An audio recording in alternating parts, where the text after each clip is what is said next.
But there are a lot of people, they fitness addicts, and they just focus on this tiny part, and they don't give a dime how that happens, how they get so big, and have a bigger arm on the beach and walk around like, you know, Don Cardozo. You know, that's all they want. So they don't care about how long they live. And longevity, guys, let's face it, but what's the point of making all this money if you die tomorrow? Anyway, quick question now, guys. Is there anyone here in the audience who wants to die early and what in a label is a life-threatening illness, maybe a nice fancy cancer or something? Raise your hands now, guys, because otherwise it's going to be too late.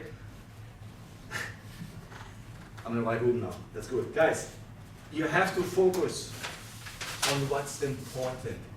And if you keep doing the same things and expect different results, you are classified as, you know it, stupid. Correct? Yeah. That's what we do, guys. We always do exact the same shit day in, day out.